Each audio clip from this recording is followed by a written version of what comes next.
Welcome. Welcome all and happy Halloween. How are you guys doing on this Monday morning? Are you in that Halloween spirit? Are you ready to give out candy or take candy from the kids? Just saying, we've all done it before. How you guys doing? I thought I would come on and do a Monday stream since the late night Sunday stream was a little bit late and not a lot of people up, and thought I would come on and do a Monday stream as a few of the followers said that, hey, Lap, why don't you come on and do Monday? There's not many streamers on Monday, so come on and do an episode. And I thought, hey, why not? Plus it's Halloween, one of my favorite times of the year. Yeah, Halloween is always a special time. I'm seeing a lot more decorations out this year. I don't know about you guys where you live, but I'm seeing a lot of people put things on the lawn and just really get into that Halloween mode. Talking about Halloween, what was your favorite Halloween costume? I know some of you are fairly old like I am. What was your favorite Halloween costume as a kid? And did your mom make it? Was it a hand-me-down from an older sibling? Or was it something you just kind of threw together? Because I remember, you know, going to school and Halloween was always a big day and kids would dress up. And of course, there's always that rivalry to have the coolest costume.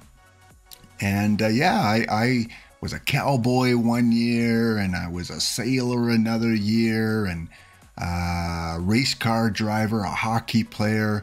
And then in my adult years, you get a little bit more creative. And I was Data from Star Trek one year. Star Trek, The Next Generation, one of my favorite all-time TV shows. So when I was in my early 20s and at university, you know, we'd have these Halloween parties. And yeah, one year I dressed up as Data, put on all the white face makeup. So what did you guys go as Halloween? Leave a comment. Tell me, guys, what your favorite Halloween costume was as a kid. So again, thanks for tuning in. Just waiting for a few more people to pop in as I just advertise this a little bit. And this is kind of a new time slot for me. I'm still going to be on Tuesday and Thursdays at 11 a.m. Mountain Standard Time. So 1 o'clock for those of you on the East Coast. And in Europe, yeah, it's a little bit earlier for you than when I'm usually on. It is what? It's about 6 o'clock at night there, 6:30, somewhere around there. You're dressed up as a dentist? Radman, a dentist. Now, are you a real dentist? Was your dad a dentist? Did you have access to dental tools? And hopefully not at too young of an age. Yeah, so that's cool. Different professions, a police officer, a fireman is always popular. Of course, now with pop culture, you know, it's always, what is the hottest cartoon? What is the latest fad? So, you know, the Pokemon craze or the Disney craze or now the Marvel kind of craze. But I always like those really creative costumes where people spend a lot of time, or they do a team effort and, you know, they each go as a Smurf, or they each go as a character from a different TV show. Those are pretty cool as well. Of course, so many available now. We have the Halloween Spirit stores in Canada, or the Spirit of Halloween. You may have those in the States, where you can go in and you have hundreds of costumes to choose from. And yeah, a lot of them are flimsily made and, you know, you're probably not going to ever wear them again. You spend 40, 50 bucks for them. But it's getting in the mood of Halloween. I know we used to have around us a lot of the professional costume stores where they would rent out costumes for different events. And Halloween, of course, was always their busiest time. And they had some really like Broadway style costumes that you could rent out for $100, $200, $300. Again, kind of expensive for one night, but you're going to have a lot of eyes on you, that's for sure, when you spend money on one of those costumes compared to Spirit of Halloween. So, yeah, Radman, yeah, that's a I think you're veteran like I am, and we've gone through many Halloweens, either with us or family or kids. So yeah, we've kind of seen it all, and right from a young age now, kids are still going out, and I hope kids have fun this year because it's kind of the first real open Halloween that we've had since 2019, really. So hopefully kids take advantage of it. I always like when it falls on a weekend, because when I was a teacher, you didn't want the kids with the sugar rush the next day. Because, you know, when Halloween's on like a Tuesday or Wednesday and kids go for Halloween and they stay up late and they eat all the candy, and then the next day you have to deal with the sugar rush hangover, and that wasn't always easy. You know, in school we would have costume parades when Halloween was on a specific day. I always like when Halloween fell on a Friday night. Yeah, because then they still get involved in the day activities at school, but then they have the whole weekend to recover. So yeah, Friday was the best, and today it's on a Monday. PJ was a vampire, and a lot of custom made, had a custom made cape, lots of makeup. Yeah, I see a lot of makeup now. There are a lot of makeup artists in the last 10 years that do really, really wonderful work. I mean, with The Walking Dead and the zombies, you get people now I see on, you know, TikTok or Twitter that, you know, post their makeup work, and it's incredible. It's almost Hollywood production style. So yeah, a lot of times people, you know, invest in that. Of course, you get, you know, the costumes now that I see where you put on the costume and it kind of makes you look obscure, or it has another character, like you're walking with them, or you're on a horse or something like that, or you're a little mini version, a little baby version, because only your head sticks out and you have a baby body. I think you guys know what costumes I'm talking about, where you just take on this completely wild, bizarre kind of look when you put that costume on. Radman says he remembers one time when you were in 5th grade sitting in the bedroom closet eating 20 candy tarts, candy bars, when you were supposed to be sleeping. We've all done that, right? Come on. Like, if you haven't done that, you haven't been a kid. And you probably remember we used to take pillowcases as our treat bags. Maybe they still do now, but I mean, you could take plastic recyclable bags or whatever now. But back in the day, in the late 70s and 80s, we would take pillowcases, and those big honking pillowcases, and they were durable. They did the trick. You could drag those around pretty easy. So yeah, Halloween is always a fun time. And just brings back so many memories. So thought I'd, you know, throughout the episode today, put on some Halloween garb and just kind of get in the mood a little bit. In terms of candy, what was your favorite candy in Halloween? And what did you hate? Because I absolutely hated the Tootsie Rolls. They probably still make them. You know, they come in a little wrap and you twirl them, brown kind of cover. I hated those. I don't like anything too hard toffee wise. It just, the teeth and the amount of sugar in there. Yeah, probably, you know, you were a dentist, Radman, but dentists probably made out pretty good after Halloween's back in the 80s and 70s. Jolly Ranchers were the worst too. Yeah, I did not like Jolly Ranchers. And it's funny how, you know, as a kid, you judge the people that give you candy. So you go to a door and you knock, knock, knock, and trick or treat. And, you know, they come out and they give you a handful of Tootsie Rolls, and you look in it and you go, thanks, bye. And you run off to the next house. Yeah, you judge people by the candy they give. So always like to have a variety of candy at my place, a whole bunch of different things, and kind of let the kids pick what they want. Back then, you didn't really have that option. Oh yeah, the apples. I don't think people do that as much anymore, but I never ate them. Never ate them. I don't know. I just had an issue with people giving me real food on Halloween. And oh, you know what we used to get a lot too? I don't know if you did in the States or Europe or wherever you're from, but did you ever get those popcorn balls? Those caramel popcorn balls that were, you know, round shape, and, you know, mothers would make them and put them in your bag. We always got a lot of those. I didn't mind those. Those were okay. But fruit and apples and bananas, yeah, wasn't kind of my thing. And yeah, there are going to be people that do love Jolly Ranchers, and PJ, yeah, he likes them. So you guys would have made good friends because you could have traded a lot of your candy back and forth and got things that you wanted. So many places now have those kind of bite-sized candy.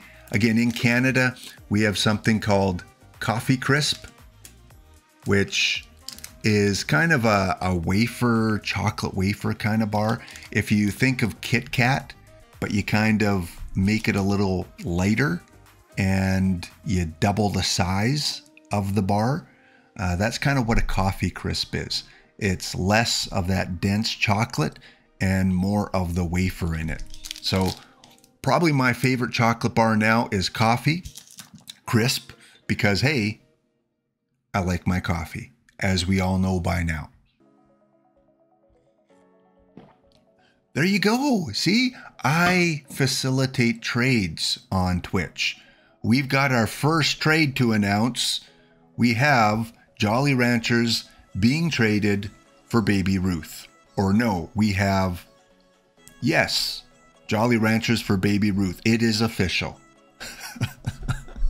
The crazy things that we talk about when we're older. At least, you know, we're not on a park bench throwing pieces of bread out for the birds to take.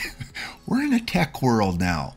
We can kind of reminisce online together. So thank you guys again for tuning in. Again, just wanted to do a little Halloween intro. How is the audio? How is the background music? I've worked hard at trying to improve that. Is it audio good? Is the video good? Is the background music not too loud? Give me a little heads up here to see if I still need to do some tweaking offline. All right, got to always keep an eye on those ads too that they pop in, so I'm aware of when they're here. So how's your Monday going? Are you at work pretending to work? I mean, really working, but have this stream on in the background? Are you at home preparing for Halloween? Or are you taking a walk like Gorgo does a lot of times, because he's retired and he can take walks whenever he wants? Although it is 44 degrees Fahrenheit here in Alberta today. So little crisp to be taking a walk right now. It's good there. Thank you. Guys, don't have me talking about chocolate bars all day. The 10 grand. Okay, here's another issue I have. In Canada, we never got the same chocolate bars when I was a kid as you guys got. We didn't get Baby Ruths here. We didn't get 10 grand. I think there was something called a millionaire bar or something like that. We didn't get the millionaire bar. We got Coffee Crisp. We got Kit Kat. We got Arrow. We got O. Henry, Mr. Big. I don't know if you guys have Mr. Big down there. And we used to have something called Big Turk. Big Turk, which was a jelly-filled, chocolate-covered bar. It was this purpley jelly that you would chew into it and would be covered in chocolate. It was actually kind of pretty good. And we had something, it was kind of round-shaped. I can't remember what it was, but it was round and it had nuts on it as well. They don't have those anymore. What else did we have? Geez, so long ago. And so many of those chocolate bars aren't around anymore. Whatchamacallit? Yeah, we didn't have those either. And so I'm seeing all these ads on TV for all these cool chocolate bars that we didn't have. Cuban Lunch. Did you guys have something called Cuban Lunch? Those were really good. They were really solid chocolate with nuts in it and really heavy. I like getting those at Halloween. $100,000 bar. Maybe that's what I'm thinking of instead of the million bar. No Big Turk, but you had Big Red Soda. Well, you lost out on Big Turk. Sometime when you have free time, Google Big Turk chocolate bar and you'll see what I'm talking about. So yeah, I guess we did have, and Europe's probably the same. I don't know if there's any Europeans here, but if there are, you guys have specialty chocolate bars over there that we probably don't have in North America. Yeah, put them in the comments if you do. Well, guys, let's get on to today's program. Talk a little bit about the news. That's a win for Canada. Hey, we'll take the win. We can't just win in hockey all the time. You know, although we're doing better in soccer or football. But yeah, we'll take any win we can get. The 100 grand bar.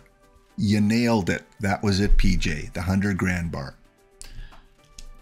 I might just have to crack this open at some time during the episode. All right, let's get on to kind of some news that took place since the last stream. Of course, if you are still kind of wanting to learn how to get involved in tournaments, if you're new to OOTP, feel free to check out my YouTube videos. Again, I was a YouTuber, still am, but my OOTP content is more focused towards Twitch now, and on my YouTube channel, again, I do have tutorials on how you can improve in your bronze, your iron tournaments, and try and accumulate those packs. Really helps me get a lot of packs. You know, you can look at my lineup, but they're a little outdated because these were made a couple months ago, but it gives you kind of the process that you'll need to go through when you want to create a team. Also, again, it does take a little bit of time, 10 to 15 minutes, but Gorgo did mention again last week how you can get a free standard or gold pack every 72 hours. That was on Wednesday. So if you did it on Wednesday and haven't done it since, you can go through that process again today and take 10 or 15 minutes, play the 27 Yankees, I think it is, and get that pack. I do it once in a while, but I'll probably forget about it because I'd rather spam the quick tournaments. But again, it is another option. Topp's Bunt 2 has come out. Again, this was the Thursday released by DishNet. And man, you got to give that guy, I mean, I'm old. I'm going to call him a kid. You got to give that kid a lot of credit. The time and the effort, this isn't his only job. It's probably not even his main job. But the time and effort that DishNet puts in to this game and to our community as kind of the head spokesman. And the last few days, he's just been giving it. He's been calling games and doing tournaments with the different tournaments that have been going on Saturday, Sunday, Friday, 3 days in a row that he's been calling perfect team content. And yeah, you can tell he's getting a little bit worn out. Kid, take a vacation. Take a few days off. We'll be here for you when you get back, or feel free to download some of the things you do on some of us content creators, because we're more than willing to help out. So thanks again, DishNet. He went through the Topp's 2 cards, so now every team has 2 cards that you can try to get. And the vibes are picking up on the playability of these cards. At first, the community was like, there might be a few that play, but these are juiced. These are cards on steroids, a lot of them, especially your diamonds and your perfects, but they will play. They will play in gold leagues, diamond leagues, and I'm curious if anyone in perfect league even plays some of these cards. So the Blue Jays have a couple of really good diamonds, a low pitcher diamond, and a 99 Kirk diamond as well. And they did announce that another set will be coming out in a few weeks. My guess, this Thursday, Platinum 3 missions, because they got to get those missions out soon, because Platinum 4 is coming in a couple weeks. So yeah, we're going to see Platinum, Topps, Cooperstown. We're going to see those 3 series revolve. But I really hope, I've said this before, I really hope that they put just a random set, something that's not one of the main 3, just to give us new content, random perfects, random diamonds, without them being tied to one of these 3. And yes, Radman, we do have to give a lot of love to all the streamers out there. And it looks easy, but believe me, you saw the problems I was having last week with audio and the OBS, and glitches do come up, and things in your life come up too, which might take away from your usual stream time. So that's why when we do have the opportunity, let's have some fun with it, right? It's Halloween. And you thank the streamers. I want to thank you guys. I really do, because without you watching, I'm just talking into a camera and it's not going anywhere. So thank you guys for supporting the streamers and following, and those of you that do give subscriptions and do the old emote thing, because you guys inspire us to keep on doing this. There are some that just want to go on and self-promote, but I really love this game and I love the community, and I just, like I said, I've always said I want to give back, and if it's free packs, if it's drops, I'm willing to do that. If YouTube had this program, I'd still be doing it on YouTube or TikTok or whatever. Right now, Twitch is kind of the only platform that does that. So right back at you. Thank you guys for following, and hope you keep on following, because sometimes some of us just ramble about chocolate bars and stuff. What else do we have going on this week? Oh yeah, we had the Masters Series, the first Masters Series, and it was a nail biter, going down to 7 games, and ultimately LiQWYD. If any of you know LiQWYD, he is on Discord quite a bit. He is one of the premier managers in OOTP, and now he can call that beautiful, gorgeous 100 gold Jackie Robinson his own. So congratulations to LiQWYD for taking that. I think it even went extra innings. I watched a little bit of that, and coming in second is a huge accomplishment. You don't get this card, but you get all the other cards. So the other, I think there was another perfect for second, or maybe just diamonds. And then there were some golds, and I think altogether 6 or 7 cards that second place would get. So it's definitely a major, major victory.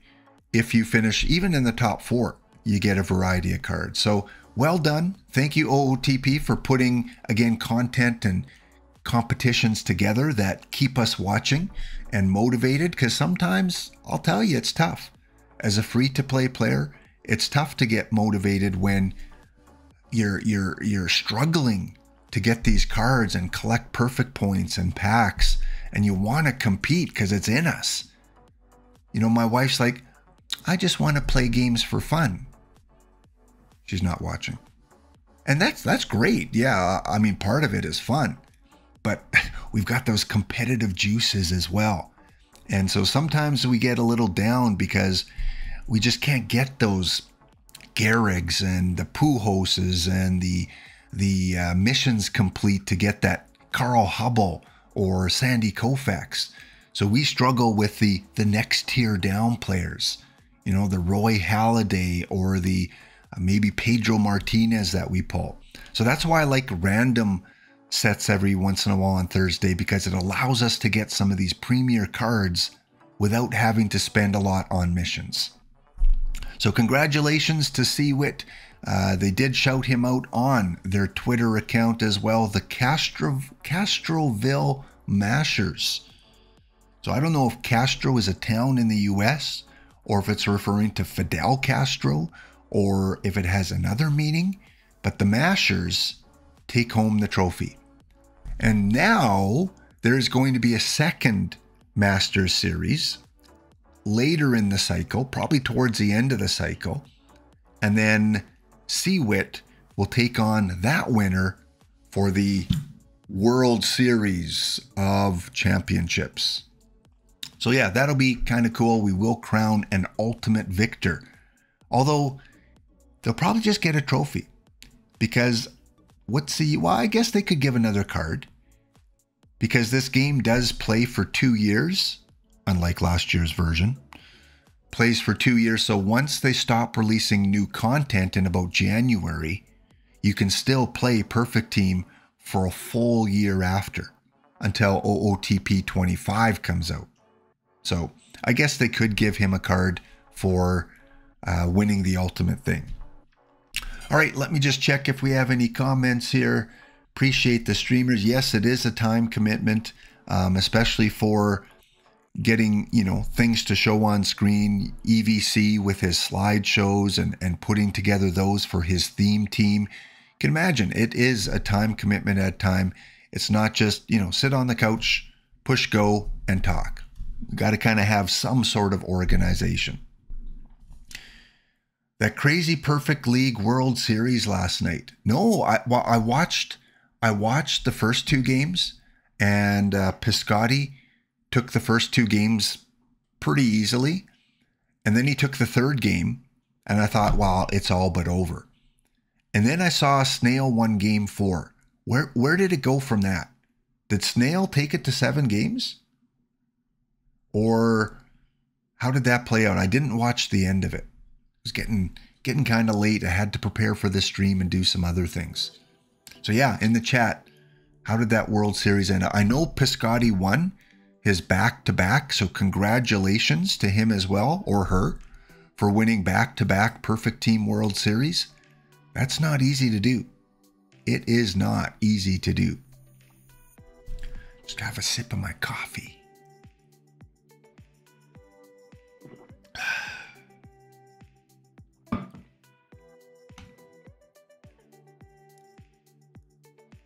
And thanks guys for tuning in. If you haven't followed, please leave a follow. It would mean so much.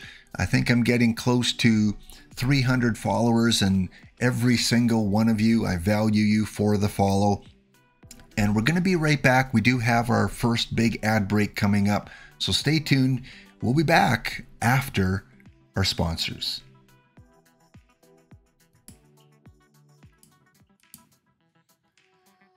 All right, welcome back.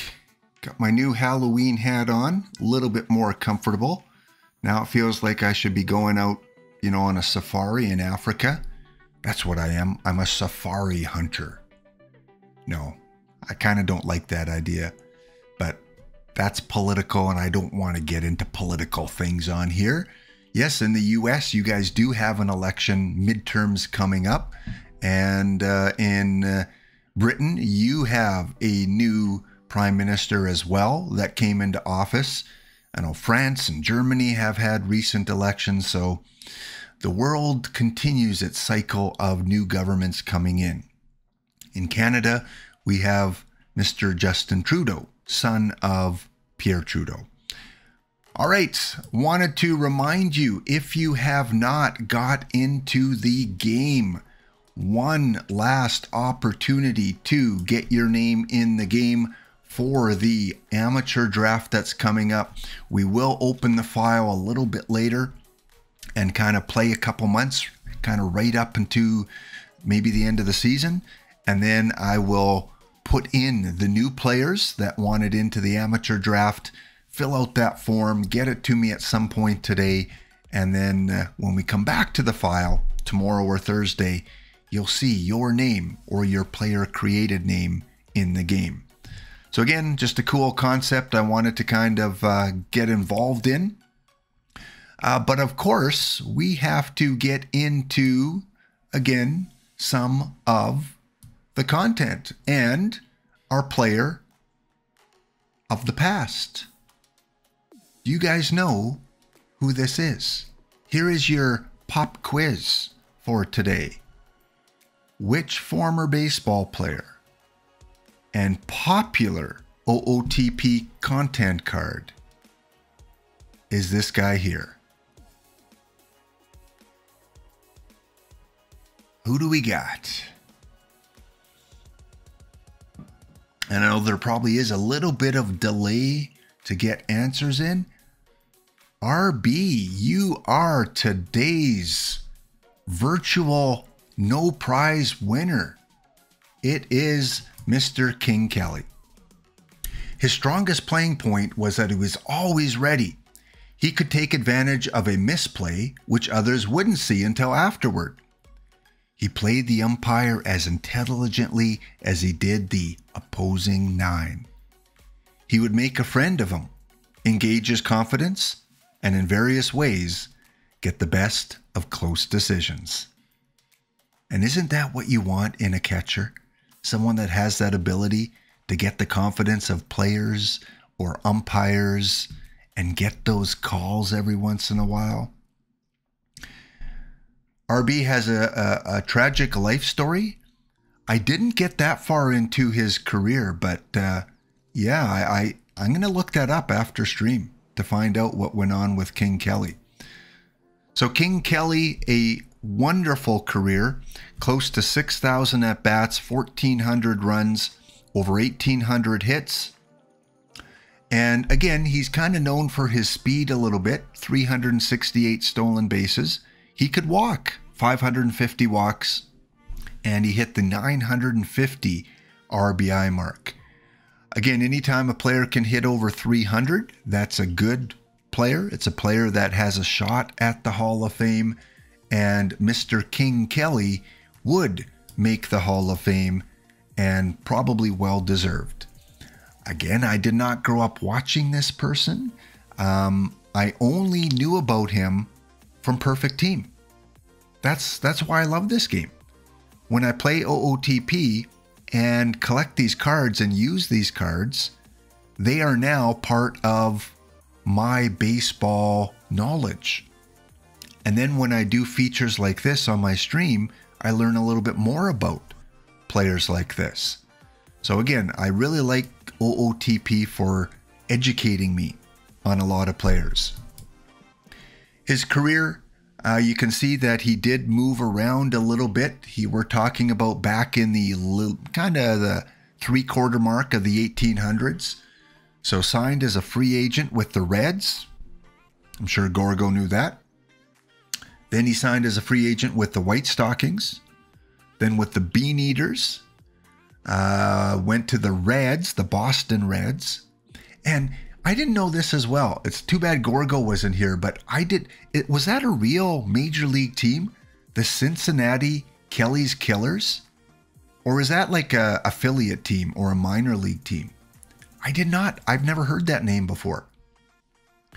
Then he went back to the Boston Reds, the Boston Bean Eaters, signed as a free agent in '93 with the New York Giants, and would finish his career with the Boston Bean Eaters.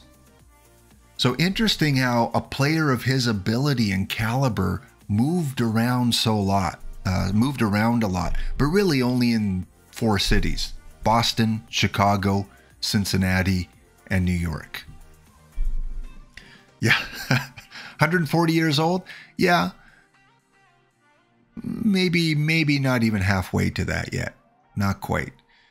But even as a kid, you would think I would have seen video or TV specials or something about this guy.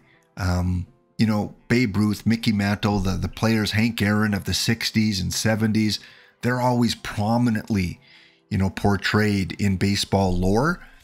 But this guy, yeah, I never heard of him until I played this game.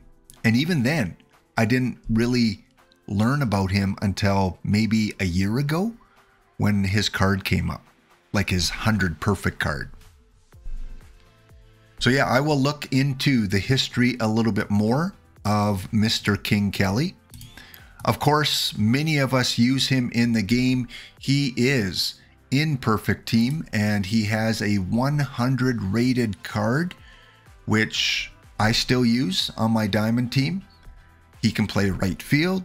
He can catch. He can even has eligibility, I think, at shortstop and third, although I don't recommend that at the higher leagues. This was, if not the first, one of the first mission cards, a topper card that you could get early on in the iteration of this game. You're close to halfway. Respect. So Radman, since you're a little older than me, and you know your youth was more in the probably the 60s and 70s, do you remember this guy? did he ever get portrayed when you were young? Handsome fellow. Most of them were back then. Take a look at Ross Barnes. Take a look at, I haven't seen Al Spalding. I don't know what he looks like, but yeah, a lot of them, those mustaches and the hairstyle. Yeah, they look pretty good. Pretty good. So King Kelly again has been on the Gladiator since 2040. I guess we got him in off the card shop in 2039 because I just bought him off the card shop with perfect points. Couldn't afford to complete the mission. And he's done pretty well. His best season was that first year that we picked him up.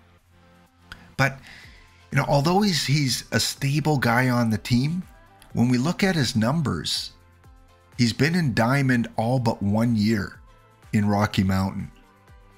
And he really kind of has tailed off. So I don't know if I'm not using his sliders properly or if he's just starts tanking when he hits Diamond. Is he kind of a plateau gold guy? Or is he a guy that I'm just not using properly? I still have him. In fact, he will probably be my platoon with Mickey Cochran. I'll probably get rid of Joe Mauer and keep King Kelly as kind of my versus righties hitter as catcher. So Paul Brink says that they say King Kelly liked to go straight to third from first by cutting across the diamond when the umpire's back was turned. Really? Really? So he seemed to have that mind, right? Where he would take advantage of every situation. Seemed probably to have the charisma and debonair and be able to talk his way through things. But that, you know, in OOTP, we have profiles, we have leaders, we have neutral, and there's one called prankster. I wonder if King Kelly was a prankster. And yes, they only had one umpire back then, so much easier to pull these things. So King Kelly's still on the Rocky Mountain Gliders. I don't know how much longer. I think if we do have another premium catcher that comes along, he probably will be replaced. So there is our feature for today. Let's take a look a little bit at the Gladiator and Jim Unknown Blue Jay team. But first, because I don't want to be yelled at by Gorgo, I better fill up my Ace of Bronze quick. There we go. One more to fill up. And every once in a while, like just to do a little bit of a draft, a perfect draft. I've won first. I've got maybe 5 first place cards, got some second place cards. I like watching, it's just me, but I like watching when other people do their perfect drafts because maybe I can pick up on some things. So this one is a 1968 Radman. Probably remember that year well. You probably would have been maybe 18, 19 years old, I'm guessing. No, maybe not that old. Maybe 14, 15. So 1968, we have a designated hitter. And let's see what we can do. I always like picking 2 cards. Right off the bat, I don't get that stud. Disappointing. Disappointing. So I'm thinking Lou or Ned for 1968, though I kind of want some contact and eye. Yeah. What do we do? I'm going to go. I like those tournament edition cards. Defense 94. Lou. Yeah, I'm going to go Lou at second. And let's go Johnny Mize or Dazzy Vance. I better take a picture here. A lot of first basemen. So let's take Dazzy and Lou. And I hope some of you are going, yes, laptop, that's who I would have taken. Always bad when someone says, you picked the wrong 2 cards. Sandy Koufax, the not good Sandy Koufax. Daryl Evans. Joe Mauer. Get out of here. Again, not a lot of quality choices. I like that little trophy though. When in doubt, take a trophy player just in case they're juiced up a bit. And we'll take Daryl Evans. All right, next. Oh man, now I get the David Wright, but I'm taking him. Even if he's my DH. Daryl, can you play anywhere else? You can play first, and you can play first fairly well. Excellent, that worked out. David Wright, and I never heard of this guy before. Does he even have a team? Is this an error card? I don't see a team there, or is it something right there by the top of Dave? Mystery player. Never heard of him, and I don't see a team logo.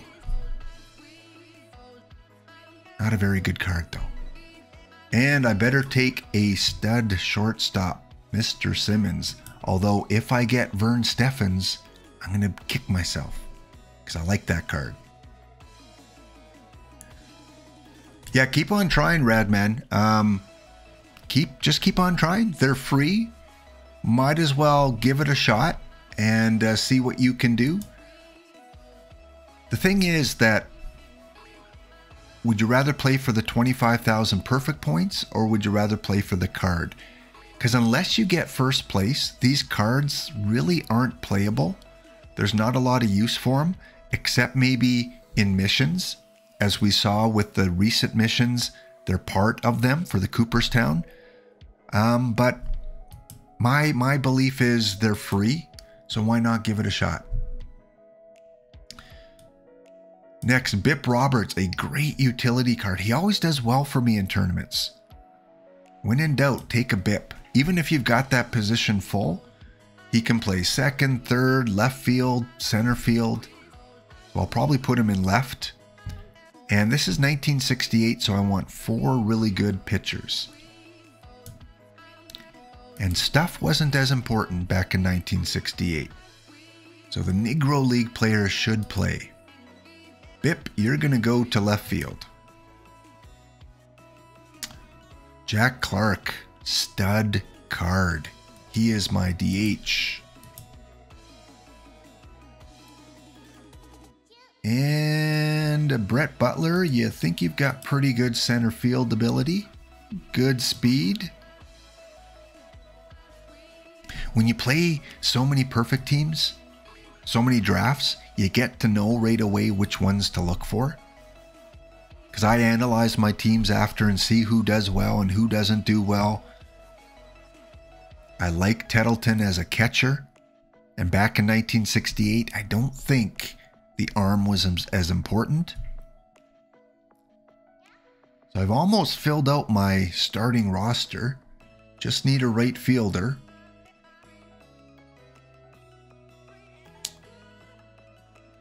Could use one more good pitcher. Yeah. Puig and Reddick, I'm not going to use them for right field. A lot of right fielders in bronze I could use. Silver, there's my backup catch. Oh, I got 2 catchers already. Yes, don't make the mistake of taking 3 catchers. When in doubt, take a trophy player. Chick Stahl.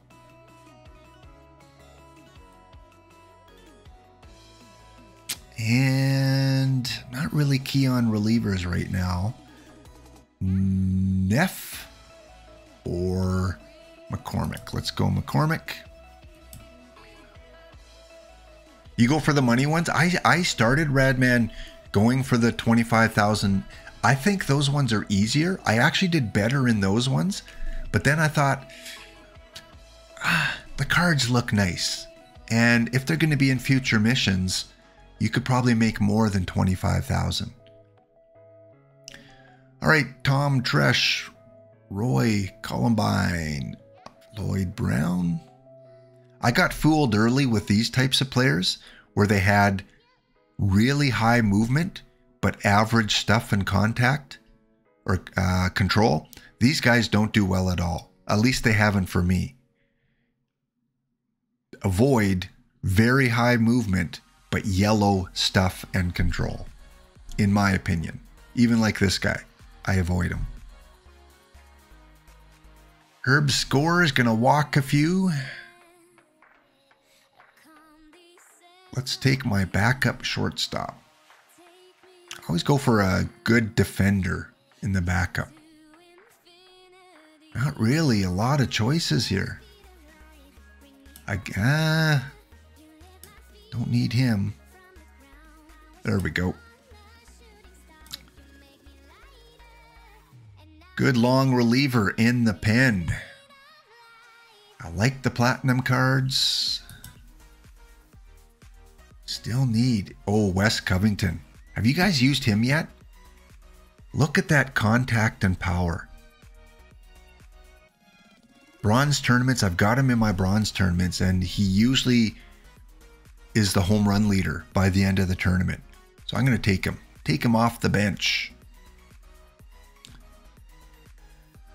Bip cannot play right field, so gotta be careful getting too many outfielders here. Do I have a right fielder? Chick 89? Yes, please. Juan Mancada, another really good bronze player. Bailey, welcome. Good to see you again. Who's really good? Covington is really good in rookie. He should be with that power. If I was gutsy, I'd use him in diamond and just see how many home runs he could hit. Maybe if I fall out of contention, stick him in there.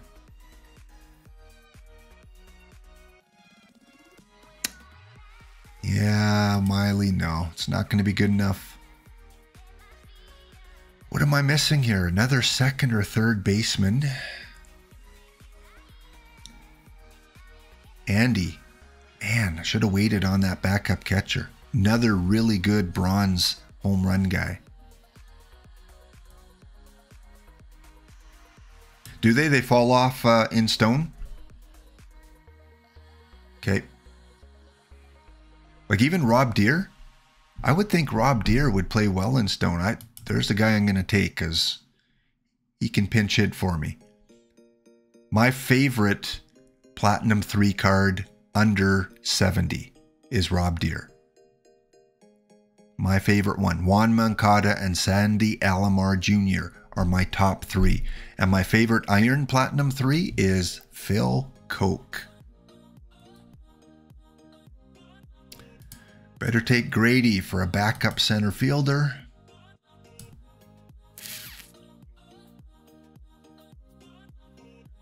Wow, that's quite the accomplishment, Radman, not having a losing season. By that you mean you've never been relegated, or by that you mean you've never been under 500? I would assume you mean under 500. And a second baseman to finish off the lineup. What? No second baseman? Of course not. Why would you give me the only card I need for the backup? Hopefully, someone can play second. Sometimes some of these iron cards play weird positions. Greg Ghost first, Gross, Russell only short. Elmer, great card too. I've got so many outfielders.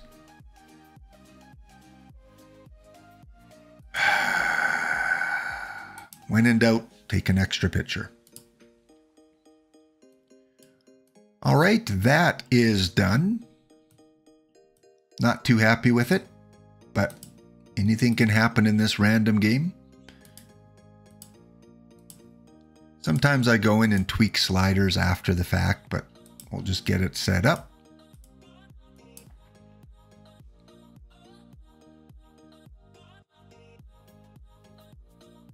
And one more ace of bronze.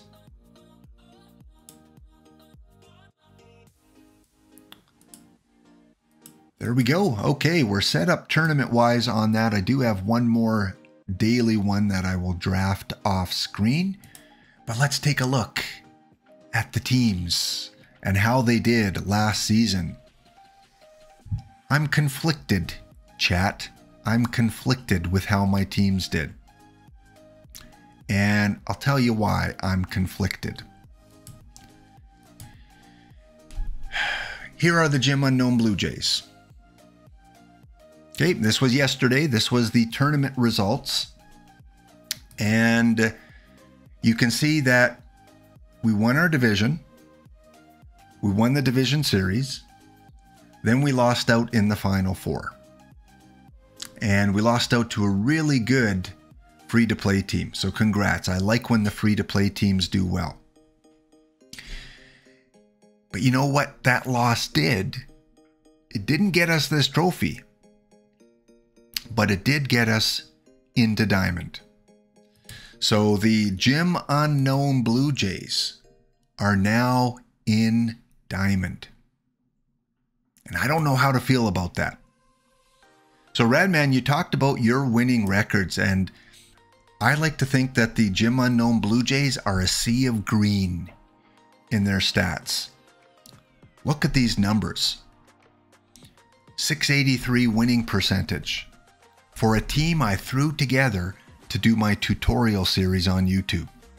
Just kind of randomly threw it together and did 10 videos on how to construct your team, and this is the team that came out of it. And now they've made their way from rookie, couple years in stone, 2 in iron, 3 in bronze, and then boom, boom, boom. Silver, gold, diamond. 3 progressions in 3 years. No trophies in those 3 years. But we've made the semis or the finals in the last 3 seasons. So again, really, really conflicted about, is this team progressing too much for the talent on it? And yeah, first place every year. I like to think I know what I'm doing. Some of it, again, is just randomness. But it's been a successful run for the Blue Jays, and I think we're going to hit the wall here. Right now, we're 2-4. So a little bit of red on that history. And we are up against some premier teams. 9th Planet Sentinels was in my Gladiator. I played off against him in the playoffs. He's here. My division, the Space Moose, another Canadian team.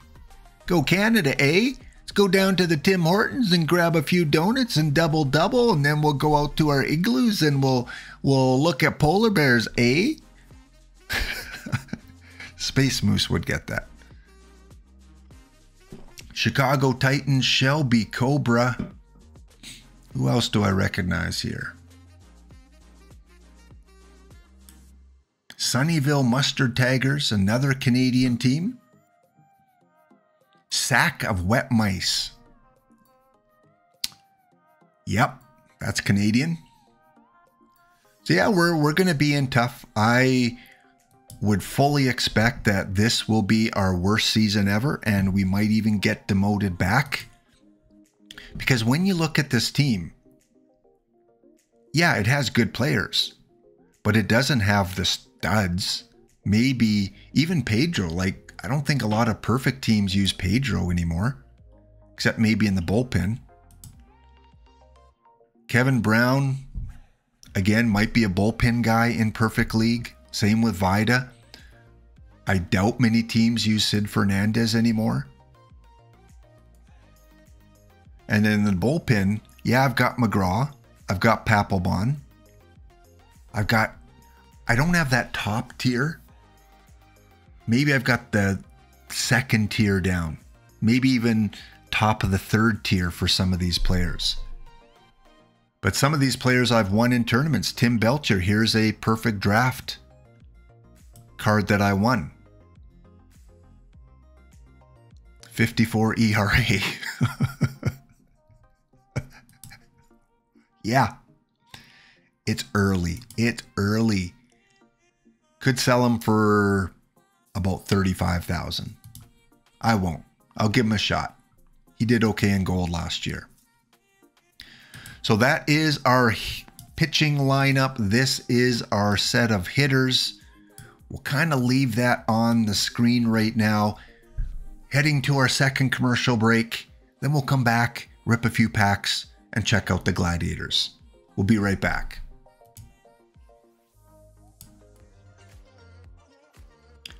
All right, welcome back.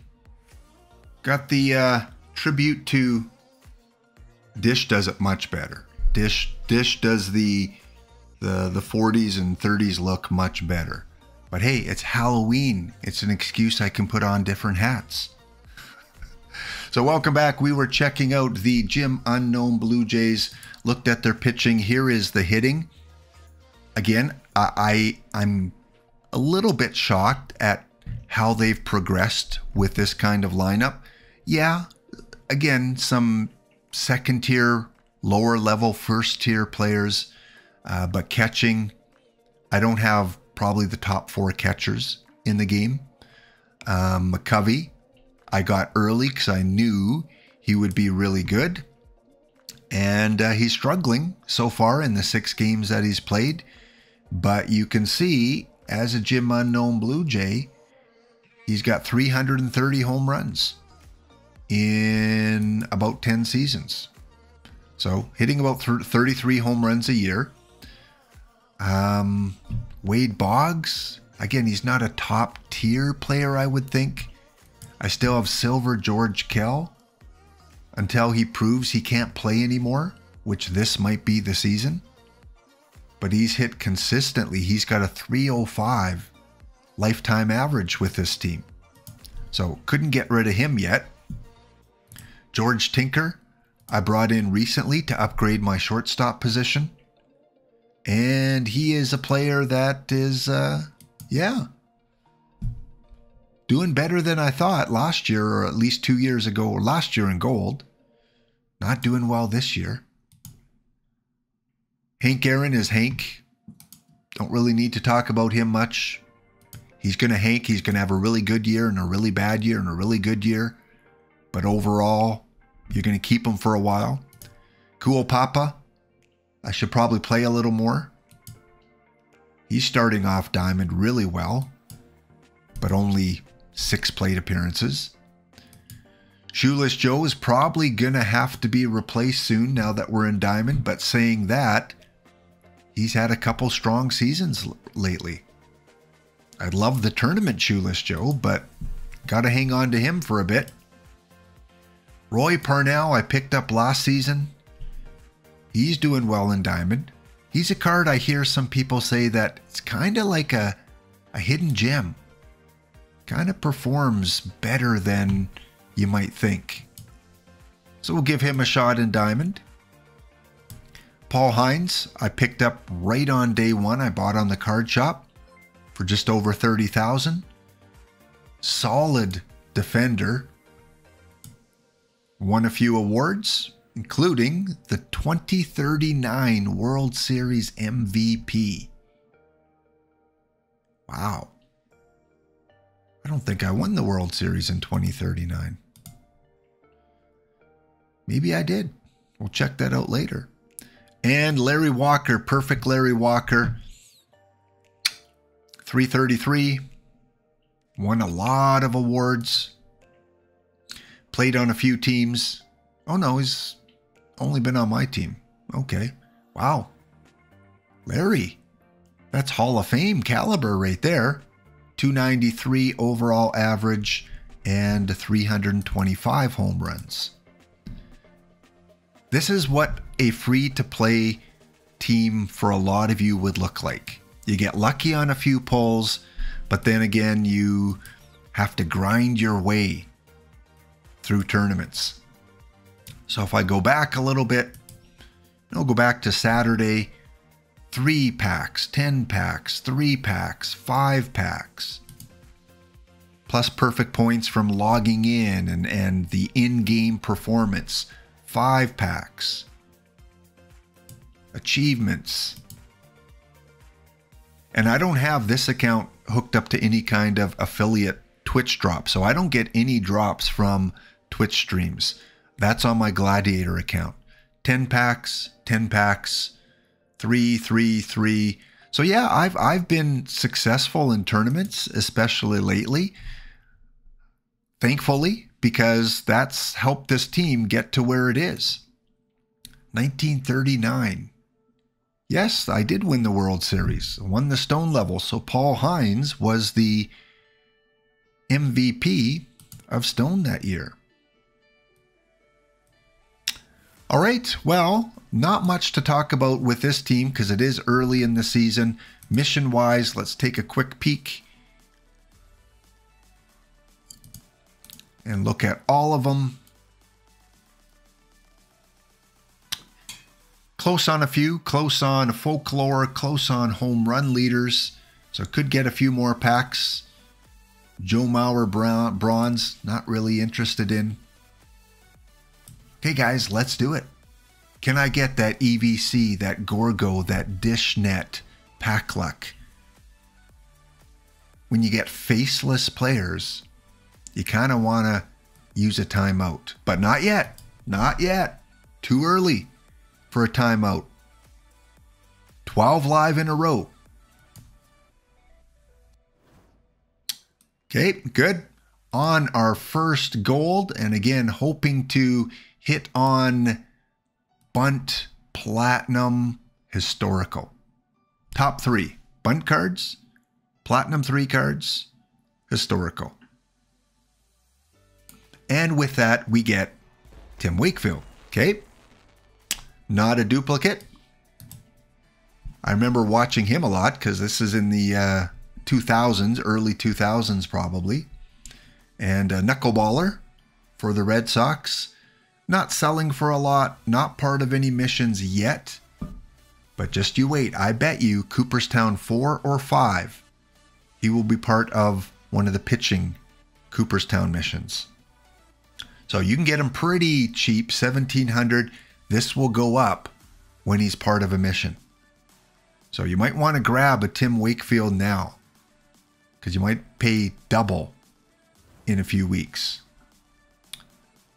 Well, more live players. And our first Platinum 3, George Harper. Does it, I'm not sure, when you get a card for the first time, is that when you get that shimmer? Or does it always shimmer one of the cards even if you have it already? This one not selling very well. Keep it, as it's not a duplicate.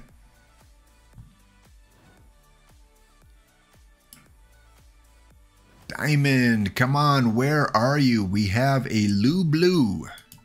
One of the coolest names in the game, Lou Blue. Rebirth Silver Batters. Thank you for helping me out with that. Getting closer to 100%. Next gold. Thank you for the sirens, RB. That is a EVC thing. I think we need to have some sort of dog whistle. Maybe some woof woofs. How about a few barks out there from the hound community? Let's get those barks going. Yes, a Bill Foster, a non-duplicate, Negro League 1. Still got a long way to go on that mission. So, couple golds, and a couple golds I'm completely okay with. Okay, Peach. The shimmer signifies the guaranteed bronze card. So as far as I know then, there is no effect for any new card that you get, which would be kind of cool. Like if a new something confetti or just nothing too much, because it would get kind of overused, but just some little indication that you don't own that card yet. Jeremy Benjamin, I don't have him as well. The Dog Pound welcomes you, part of the Negro 1 outfielders. I pull a lot of Negro League players for some reason. Definitely, I pull a lot of those. In fact, Monty Irvin, I pulled a perfect one of him a couple weeks ago.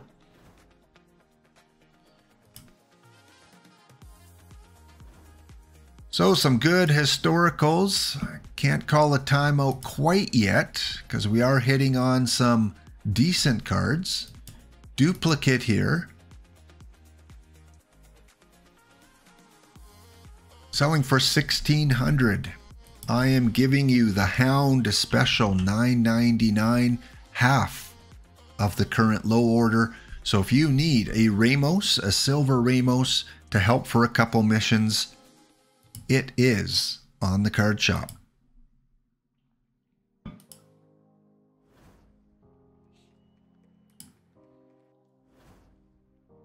Just kind of standard right now. Nothing really. It's Monday morning. Well, kind of Monday afternoon now.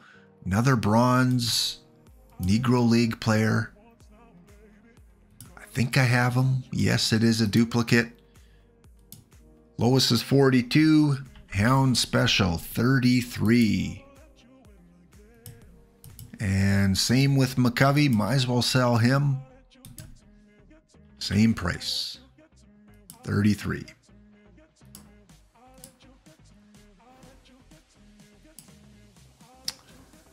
Oh, there we go. And it, probably because of RB. Thank you for those sirens. The woof woof, the dog vibes.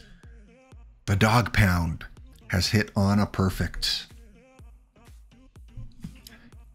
Hey, thank you, RB, for the Platinum 1 emote. Yes, hitting that home run. Who is that guy? Is that George Sisler? Can't remember. Might be Sisler. All right, here we go. Let's let it percolate a little bit. We got 5 live. I kind of like the frame. All live players, so maybe that means this is a historical. Let me call it. I am calling Strider. He earned me so many points in the last live spec. They're going to give me a Strider. Well, I wasn't far off. It is a pitcher. I probably won't use him. I've finished all 3 missions that he's part of. So if you need a Lopez to complete moving up or live complete, I better just double check though. I know I shouldn't leave the screen because I'm losing that mojo, but did he finish a mission for me? No. Okay. So I will put him on the card shop a little bit later. Got to keep the vibes going. Keep the dog pound. There we go. We got the hype train going. Thank you, PJ. But just give me a card. Even if it's a diamond. A card that can help me compete in Diamond League this year. Because I'm dropping the gold. I can tell you that. This is the card I called on Call Your Shot last night. I called the Larry Walker build a lineup. Didn't get it. I figure, why not? 25,000 perfect points for a build a lineup call? Yeah, you could go for the 100,000 for a live historical, but that seems a little easier to get. Stinkins, thank you for the first time chat. Thanks for following along. If you go into the card and see unsubmitted next to the mission. Ah, okay, so if I go into a card and what did you say there? And see unsubmitted next to the mission. Okay, so right here. So showing complete means that it's been submitted. Good. The more you know. Thank you. As a first time chat, thank you for that piece of advice. So now I know about the shimmer. Now I know about submitting cards. You guys are a wealth of information. Now I've got to look up King Kelly's past because apparently it wasn't a good end to his existence. There we go. The dog pound has hit on another one. Who let the dogs out? Why can't Twitch and YouTube allow us to use copyright music? Like, come on. It exposes your song. If I could play Who Let the Dogs Out, maybe 2 or 3 people might buy it. Come on. Let's ease up a little bit on that. All right, we have a diamond. Please, a card that will help us in our Max Fried duplicate. We're not wasting much time. Part of 3 missions. I finished all of them. So he is on for minimum if you need yourself a Max Fried. So I'd say it's above average right now. We've got a perfect. We've got a few future legends. Ed Charles. Yeah. Couple diamonds. Our best cards are probably our 2 gold historicals. And here's a third. Things come in 3. Is it a third historical? No, it is a Trey Turner. Another Negro League. Which mission?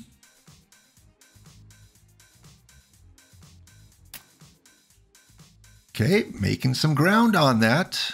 Can't believe I'm so far behind in those missions.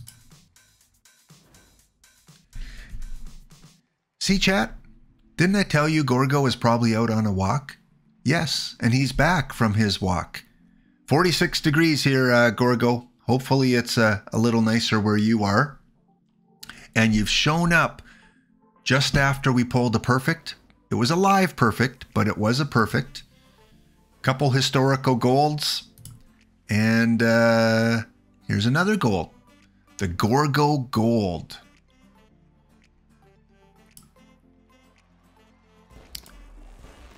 And Gorgo's been pulling a lot of live premium pack players. Pulling a lot of live. So let's eliminate that now.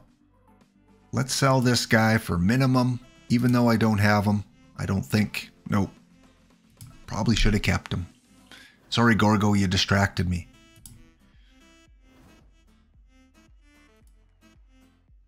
So 1 perfect. What do we got? 2 diamonds so far. We've got 2 Larry Walkers.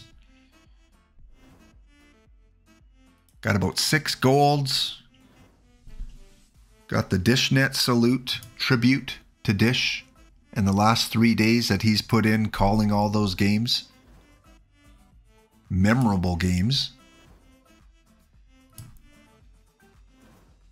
All right, you know what that means.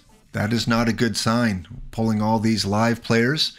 So we are going to transition over to our gladiators.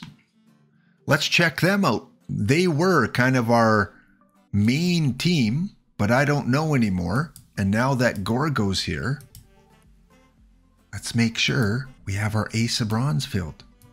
Gorgo, better double check yours. We could be in the same tournament again. And I haven't checked the gladiators yet, Gorgo. I don't know if we're in the same league again. Always fun when we are. So we will find out very shortly if I'm with Vinnytown. But let's fill up an iron quick. Just keep spamming those tournaments. Every time you see an open slot, get in to try and get those packs. All right, it looks like the Rocky Mountain Gladiators are in Diamond 368. So thank you guys for bringing the vibes for the Jim Unknown Blue Jays, bringing us some good sellable cards, some good mission cards, but no one that is going to help the team. All right, Rocky Mountain Gladiators currently right now in Diamond. Let me go back to a different screen here quick. There we go. This was yesterday. This was Rocky Mountain Gladiator Path. Remember earlier how I said I was conflicted about how my teams did? I only run 2 teams right now. This is the Gladiator Path. We were a wildcard team. We squeaked by 2-1 against another Canadian team, the Mustard Taggers. Then we went up against, I consider a rival because I see this team in a lot of bronze tournaments. The Las Vegas Stacko Cakes. I don't know who that manager is, but I come across him a lot with my gladiators. Squeaked out a 3-2-1 there, win there. Then came up against the 9th Planet Sentinels. Squeaked out a victory there. This was a Cinderella season for the team. We went the full series for 3 in a row, and then we made it to the finals up against the Crushers. It was 1-0 them, 1-1. 2-1 them, 2-2. Then we lost game 5 by 1 run, and then they kind of crushed us in the last game. So 3 of our 4 losses to the Crushers were by 1 run, and then we lost by I think 4 or 5 in game 6. So it was close. It is the closest I've ever come to Perfect League. This is 3 finals I've made it now in Diamond. First one I lost in the semis to McNush, really good team. A few weeks ago I lost in the finals 4-1 to the Angry Unicorns. And now this year, I made it to the 6th game, losing to the Crushers. And I'm happy for the Crushers. The most they've won is a gold league, so this is their first diamond and their first appearance in Perfect League. You made 2 World Series, so you've never been up to Perfect, Gorgo, because I know you started this game pretty much from day 1. You weren't able to make it. You've been kind of a consistent diamond guy with Finneytown. So close. I'm so conflicted. I have both teams in diamond right now. And the Gladiators have been around a lot longer. When we look at our history, not all that same green like the Jim Unknown Blue Jays. You know, we've been here since 2022. I guess consistency since 2027. So for 20 seasons, we've been gold or diamond. And for 7 seasons now, we've been diamond, but only 1 championship. So we've made ground, but only 1 championship.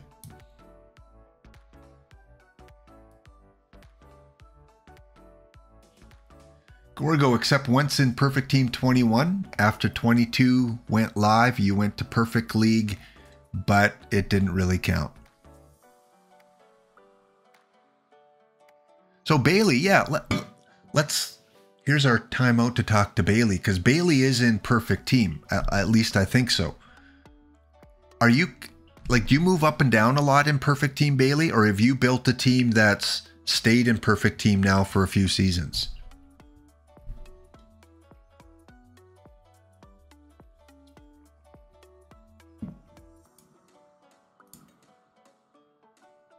And by the way, Bailey, what is your team name? I know you come to my streams a lot, but I don't even know what team you are. Oh, just a coffee cup appearance? I want a coffee cup appearance. Just once. Just once in this version. I don't care if I come in last place. I just want to make it to Perfect League once. Just to say I've been there. As a free-to-play player, that I made my way there. So the Rocky Mountain Gladiators, let's take a look at some of these teams. Give a shout out if they're your teams or know the teams or who my competition's going to be. Uh-oh, I see one right off the bat. The Mediocres. The Mediocres, yes. Mr. Audit. First time that I can recall I've been in a league with him. He is in the other conference, thankfully. I am in the AC. He is in the NC, but always puts together really good teams, league and tournament. And who else do I recognize here? The Tacos, I've seen them around a little bit. someone else that I really recognize from Discord. My division. There are the Swindoon Squirrels, and the Squirrels have 1 gold championship, just like our team. The Brockton Velociraptors, a couple gold and a silver. Newberry Pirates, 1 gold. So I'm in a division that I can compete with. Yeah, I like how they did this. Everyone in my division has 1 or 2 trophies. We're not starting off well. And I spoke too soon, because there is another gladiator team. We got a couple gladiators in this league. No trophy there. Tiffany Colts, 1 gold. And oh, I spoke too soon. Mr. Audit has both his teams in the same Diamond League. And this is the one that's been to perfect a couple times. Well, we know how this season's probably going to go for us. Ottawa Lynx, 3 trophies there. Sugarland Space Cowboys, nothing yet. And the Cy Young winner Rick Porcellos have been up to perfect. So Gorgo, I don't know what your Diamond League is like, but mine is a little bit interesting. Yeah, we could be in jeopardy of being relegated. 1-6, but you never take Monday's games into too much consideration, because some people have awful Mondays and they recover real quickly. Here is my lineup. I made some changes from the last time I was on stream. I added Tex Houston. Not because he's a premier pitcher, but because he's a better pitcher for my ballpark, or at least should be for my ballpark. I'm running a really weird kind of ballpark. Low BABIP, low extra base hits, and higher home run, especially for the lefties. So my lefty hitters, home run wise, they're getting the premium settings for them. So I brought in Tex Houston on the advice of Discord and a certain member of Discord who I respect, Mr. Kidneys, who said that, you know, if you run that kind of ballpark, you want a high movement pitcher, preferably a lefty. So I brought him in to see if that makes a difference. And I also got Halliday last year from the Missions. Not ideal for my ballpark. And the other addition, I brought in Newhouser. High movement, lefty. We'll see how he does. I could have kept things status quo because I did make the finals, but I just wanted to try something a little different. So we will take a look at our hitters, and then we'll get into some pack ripping on this team. Gorgo's here. He's going to bring us a historical diamond. We'll be right back. Here is our last ad break for the day.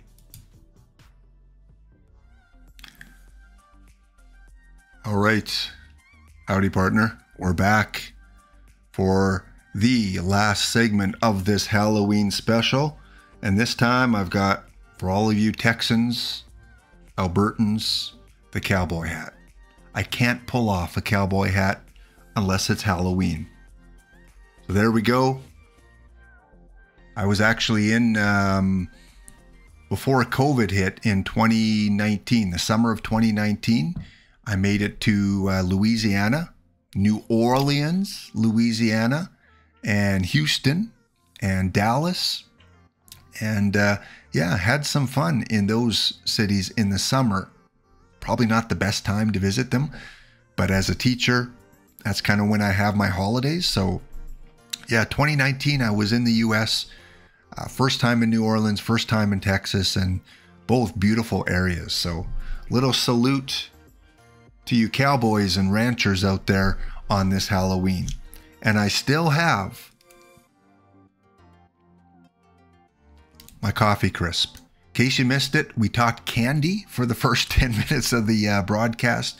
Talked about Halloween, favorite costumes that we wore. And now, Gorgo, if you're still here, come on, what was your favorite costume you had as a kid? When you went trick-or-treating, what did you wear? And what was your favorite candy? We've gone through that as well. Some like Jolly Ranchers, some don't. Some like Tootsie Rolls, some don't. Some like the candy corn, popcorn, kind of the popcorn balls. But we all didn't like the apples. I don't know about you. So yes, we did talk Halloween. Again, be safe out there if you're taking your kids out. Be safe. Use that pillowcase to get as much candy as you can. Stinkins. Hey, you can get those in Buffalo. I guess Buffalo is right across the border, so they do have the coffee crisp. But yeah, for those that don't know, this is a Canadian chocolate bar. Just like Big Turk. Just like Cuban Lunch. So we do have some uniquely Canadian candy here, just like you guys do down there, which we couldn't get when I was a kid. We talked about that. We didn't have Baby Ruth up here. We didn't have Milky Way. There were a lot of chocolate bars we didn't have that you guys did. You know what was the coolest thing to get on Halloween? And it didn't happen every year, but some years it did. The coolest thing that we got, and you know it was from a well-off family, that would give out cans of pop. Now it's probably more commonplace. But when I was a kid, trick-or-treating in the early 80s, and you'd go to a door and you knock, and they'd give you a can of pop, Coke or Pepsi, you're like, whoa, you guys are the best. And then you'd go home and put on a different costume and come back and get a second can of pop. Those were the best. And then you go next door and you'd get a handful of Tootsie Rolls. And you wouldn't go back. So yeah, some really good memories of Halloween. If you're taking, again, your family out tonight for the first time in 3 years, have fun. Hopefully the weather cooperates. Stinkins, your mother-in-law visited Toronto and brought back a bunch for you. Yeah, they're really good. They're, again, they're kind of like a Kit Kat, but not as heavy as a Kit Kat. And one question I forgot to ask, do you guys in the US have a chocolate bar called Mr. Big? It's like longer than a O. Henry, but a lot lighter than an O. Henry. Do you guys have that one there, or is that Canadian too? Oh, money? We didn't get money at Halloween, Bailey, but you know what we did? We had, in school, we would get these little orange boxes. They were UNICEF boxes.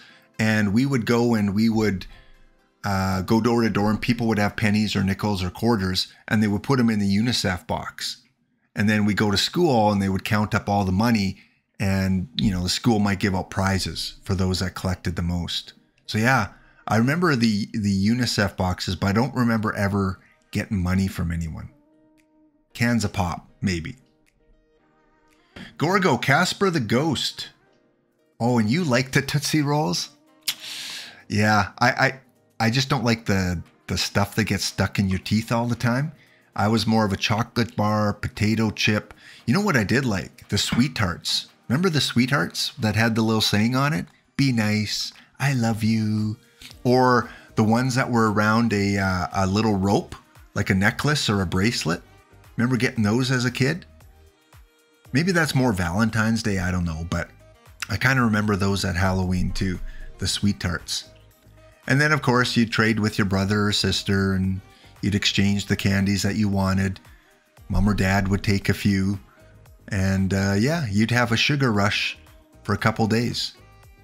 Yeah, that was fun. It's always fun talking about Halloween. Bailey never got a can of pop? Sorry. I think a lot of people might give those out more now, but you see a lot more healthy things. Like, took the kids out before COVID and they would get like granola bars and apples and bananas and which is cool. It's great, but it's not what I was used to getting as a kid. Well, Halloween, got the cowboy hat on. Smarties. That's Canadian, isn't it? Don't you guys call Smarties something else down in the States? They look the same, but aren't they called, like, I don't know, chocolate drops or something? I don't know. Whoppers? Milk Duds? What else? The little, remember the little 1-cent candies? You could go to the store and, like a mom and pop store, and give them a quarter and they'd give you a small little brown bag, and you go to the candy area and you'd fill up that brown bag for a quarter, and you get the blue whales and you get the tamales and the red hots and the mojos. I remember paying a penny for a mojo. Yeah, or the double bubble gum, whatever it was. And then there was the ones that had I think it might have been double bubble, the comic strips with the little character on it. Yeah, you get that little comic strip. Oh boy, we could go off track, and we have really easily, but it's getting late in the stream. We'll talk more about childhood stuff in future streams. Yeah, Smarties we have in Canada, they're like an M&M, but they're a little bit thinner. But they're the same thing. They've got the coating with the chocolate underneath. Yeah. Reese's Pieces. But I guess E.T. made those famous. All right, let's get back to the Gladiators. We looked at our pitchers. Our hitters now we have... I like our hitters. I'm happy with our hitters. They're not performing well so far. But we do have... I like Mickey Cochran. Especially against the righties. I am going to replace Joe Mauer soon. He's spent his time in Rocky Mountain. Killebrew has been off and on. He's not hitting too well now, but I saw him in the Perfect Team World Series, right? He had home runs in Perfect League. So for me, he's only got 18 runs in the short time he's been here, but I'm going to keep him. If I see a player do well when Dish streams them, they're probably going to do okay at some point in Diamond. Who else is new? Willie Wells. I pulled last week on stream. Remember that? I pulled Willie Wells.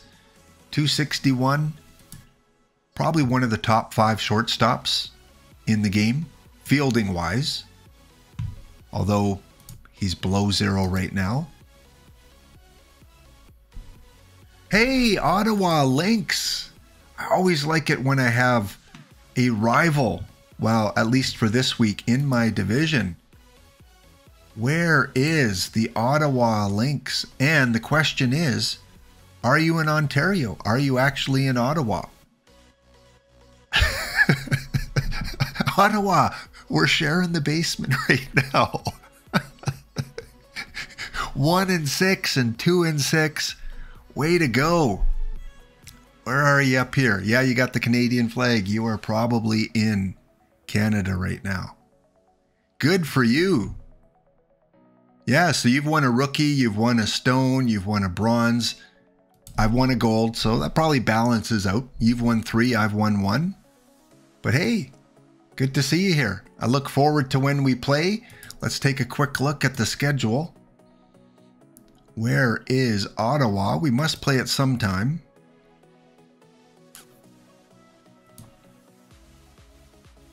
There's the other Gladiators. Of course, Mr. Audit's team. Oh, great. I play him 6 times in July, in the middle of summer. There's Ottawa. So I don't face you. I play you 3 times in August. And there's Mr. Audit's other team. Yikes. I may be going back to gold. Ottawa, we may end up back in gold together. So it looks like I only play you 3 times. So hopefully I'll be streaming around that time and we can reconnect and talk about our Basement Cellar series. I like that, the Basement Cellar series. Yeah, it's been a rough start. I live outside of Toronto. Ottawa Lynx game was my first ever baseball. Yeah, mine was the Blue Jays in Medicine Hat as the Pioneer affiliate team back in the late 70s. First ever baseball. Only held about 2,000 people in the stadium. They would have the players come up to you after the game or before the game. It was really a nice family environment, and I caught a lot of foul balls in that small stadium. So yeah, the memories we have as a kid. So another player I picked up, Joe DiMaggio, as part of the Cooperstown 3. There's been mixed reaction to Joe DiMaggio. He's not really good at defense. Okay, but probably not at the higher leagues. And hitting wise, again, I think he's going to do okay in Diamond. So I'm going to hang on to him. And of course, Oscar Charleston. He has been my MVP. You can see the two red trophies here.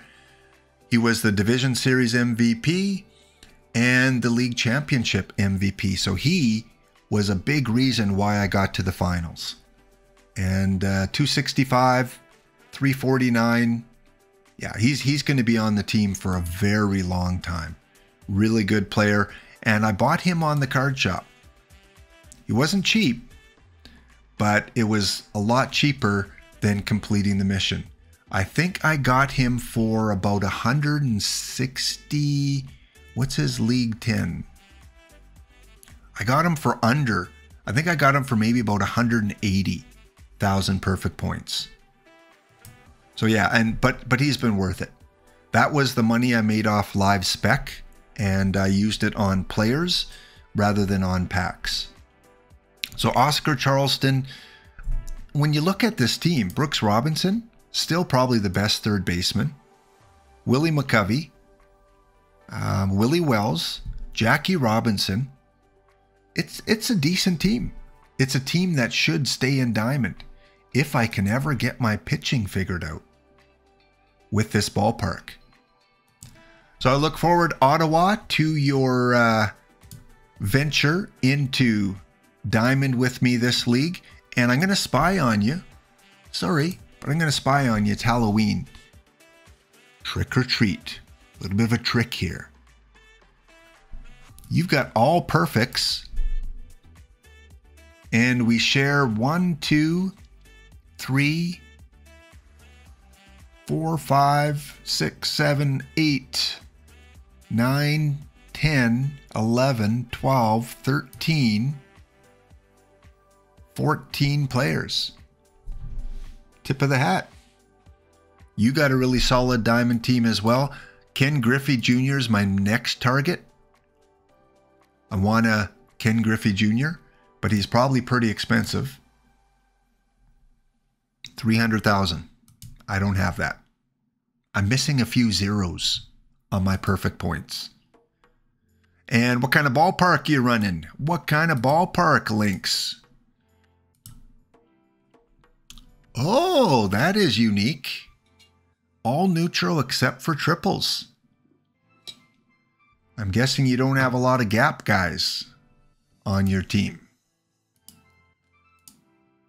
So user-friendly, this game, right? You can just go and look up so many things. Yeah, decent on gap. But yeah, you're kind of not balanced on speed, so it makes sense why you cut down on triples. So I've got the Lynx. I've got 2 of Mr. Audit's team in my league. I need to maybe take a week off here and just see how it plays out. Let's look at the transactions on the Gladiators, show you how I've done in different tournaments over the past few days. Let's go back to Saturday. 2 packs from a tournament, 10 packs, 10 packs, 5 packs. Put a buy order in for Ken Griffey, but it was kind of a low order. Didn't get it. 5 packs. And I did buy Adam Wainwright. When I made the finals in Diamond yesterday, I bought Adam Wainwright for 135. I thought maybe he would make the difference. He pitched well, but got me to 6 games, didn't win me the whole thing. So he doesn't really fit my ballpark though, so I got him on the card shop, hoping to convert that into an Eddie Plank or into a Ken Griffey Jr. And then some Twitch drops and more tournament stuff.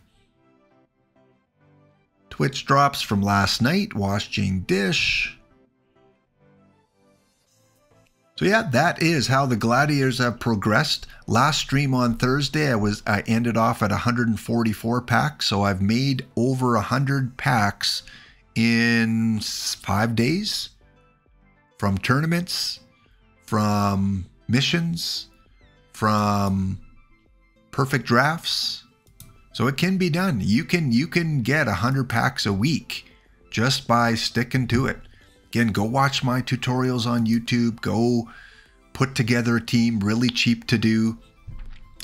Enter those perfect draft tournaments or one of these regular tournaments. You've got over 20 to choose from. Go do it. Go do Gorgo, you know, his 1927 Yankees and get your free standard or gold pack. Every pack counts, guys. You could pull Babe Ruth on 1 pack. That's all it takes. Well, we are going to finish off with a couple things. First of all, once the game loads, and I look at the chat, the slow start pushed you to buy Perfect Brooks. I bought Perfect Brooks too. Yeah, it must be a Canadian thing. What did you get him for? I think I paid $240,000 for Brooks a few weeks ago. He was costly, but I needed a third baseman. So you can't complete that mission anymore. You're not going to find the silver one too easily. All right, before we get to pack opening with the Gladiators, we will end off with that a little bit later. But last reminder, I did remind you earlier, but if you came into the stream late and you want to be part of Get in the Game, there is no prize. There is just bragging rights as you watch your player develop. Let's post that a few times. You can fill out the Google form and you can get in the game. Right now, we only have 11 of you guys in the game. I think 3, 6, 9, yeah. These were the players we went through last week. And we're going to add more once we get to the first year player draft. Then the newly created players are going to get in the game. And you can see how you guys perform. So we've got Pug Bailey, Slam Bino Jr., Rocco Saltamaki, Ryan Seinberg, Bob Dyson, Doc Gidge, Lee Sitch, Tony Meow, and Bob Renault. If any of those are in the chat right now, let me know. And I can kind of show you more specifically how your player is doing. So let's go and let's sim a month. And then we'll check in on a few of them. I love the franchise just sims so much quicker than it did in previous versions. All right, where are we now? We are at the beginning of July. Let's sim one more month. You can see the names on the side there of our created players. And I don't have a created player. I might put one in with the amateur draft. Budweiser Bob. Which player was yours? Who did you create? Are you Lee Sitch?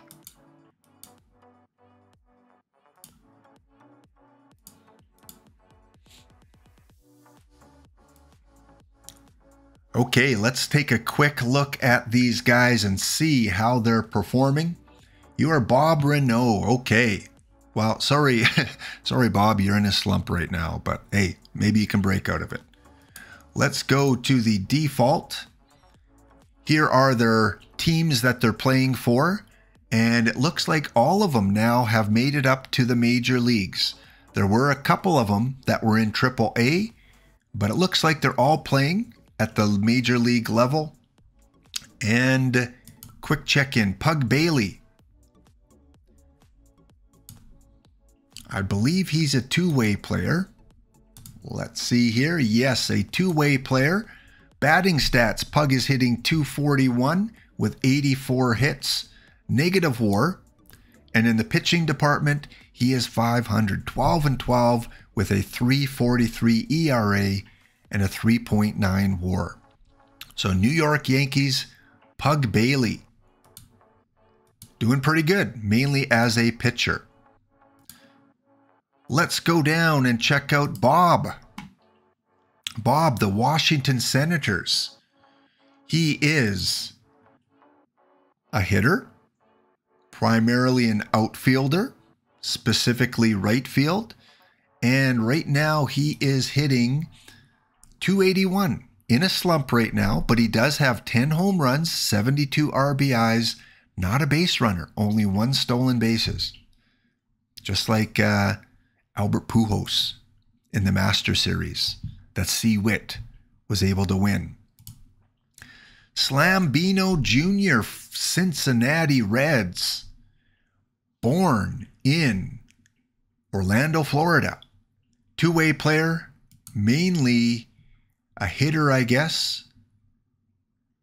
So in the major leagues for Cincinnati, hitting .377. Slambino. No home runs, though. And in terms of his pitching, let's take a look at his pitching stats. 3-3 at the major league level in Cincinnati. Tony the Cat Meow, who started off in AAA, has worked his way up into the major leagues and hitting .273. Tony said, hey, how come I got the worst created player? Well, hey, see, your guy's got the best looking mustache. And he's doing well. He is a center fielder and a catcher. So multi-positional player. He's got really good range. His defense, 6.7 in center field. Yeah, you're doing well. Doing well. The Cat Meow. Lee Sitch. Lee Sitch currently is a one-way player. He is an outfielder, pretty good with the error rating. And hitting-wise, Lee Sitch is hitting .289, 12 home runs for the New York Giants. The Doc, Poppy, as we call him, the Philadelphia Phillies, still has room to grow. And he is a hitter with a .317 average. He gets caught stealing as much as he's successful. So about a .500 steal rate, 136 hits. The Philadelphia Phillies, Doc Gidge.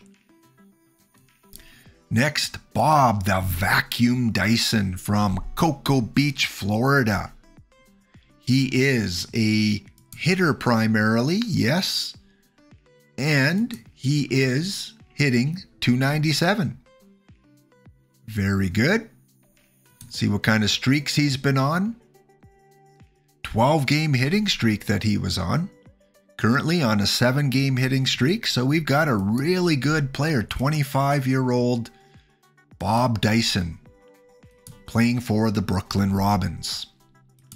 Ryan Sandberg. Ryan Sandberg is a two-way player, but primarily a hitter. Probably not going to pitch too well. Pitching-wise, he has not pitched. And he plays for Boston. Plays for the Boston Red Sox, hitting .283, 46 RBIs. Very good. And finally, the toughest name, Rocco Saltamacavelli, is playing for the Philadelphia Athletics.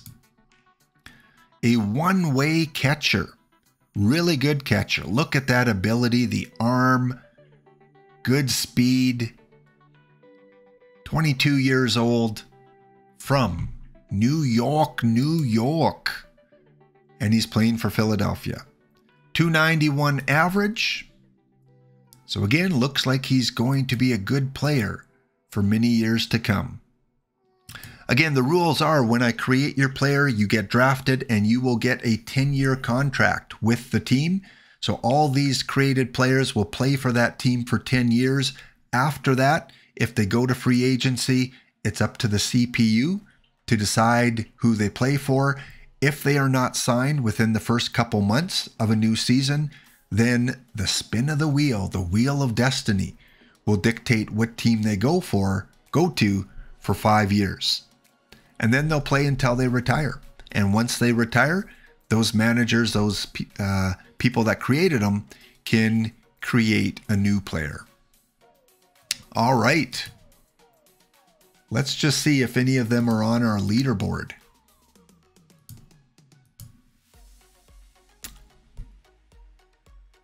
Any Bob Renault. You're up there on the home runs. Bob Dyson. And Lee Sitch is leading the league with 87 RBIs. Way to go, Lee. Warwise, Roger Hornsby, and then Doc Gidge. So we're getting a variety of players leading different categories. And pitching-wise, don't see any of our created players there. Nope. Not that I can see easily. All right, we're going to do an ad break here quick. I thought it was the last one. One more to go, and then we're pack opening. We're going to get some diamonds, maybe perfect. We'll be right back.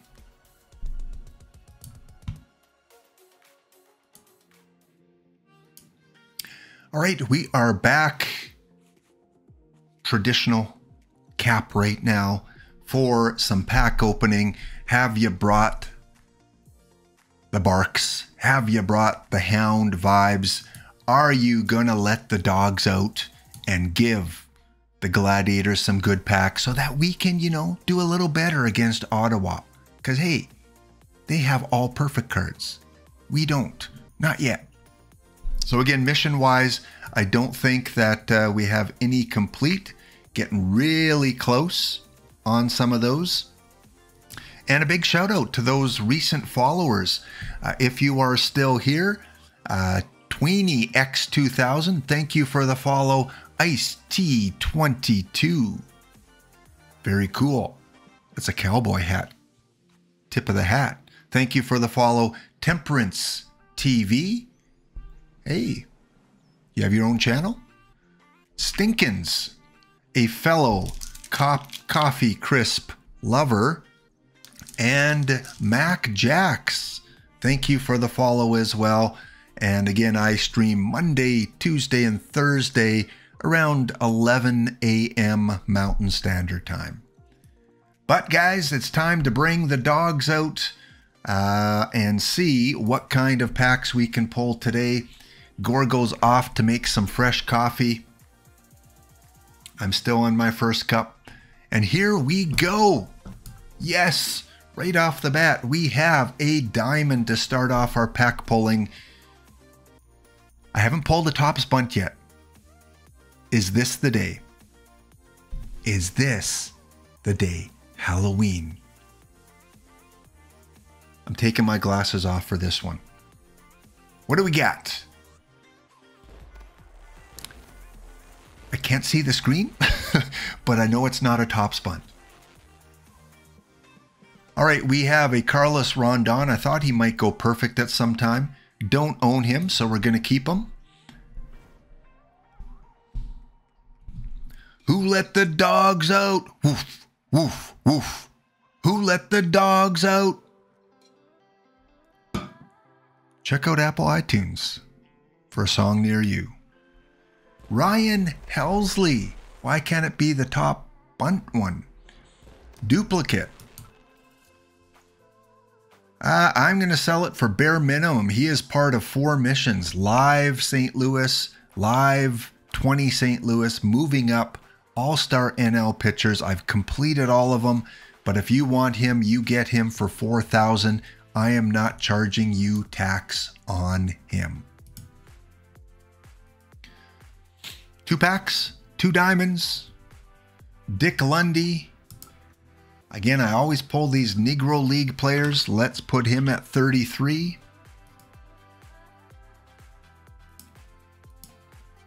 So 8,000 in perfect points so far, if I choose to sell them. And a gold. Can it be a Topps gold? I'll take a Topps gold. No, it is the 3rd live in a row. There's already one up for bare minimum, so I am going to quick sell that one. Because if you want one, there's already one for bare minimum.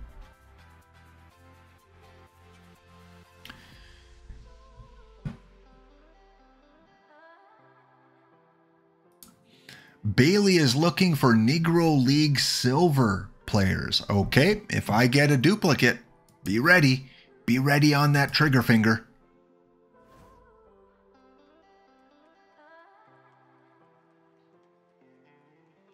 Live players. Wrong Duran too, yeah. Well, here we go. Another Negro League player. It's not a silver, but we do have a gold. Topps Bunt. Even the 80 level 1. Just give me one. Don't have it.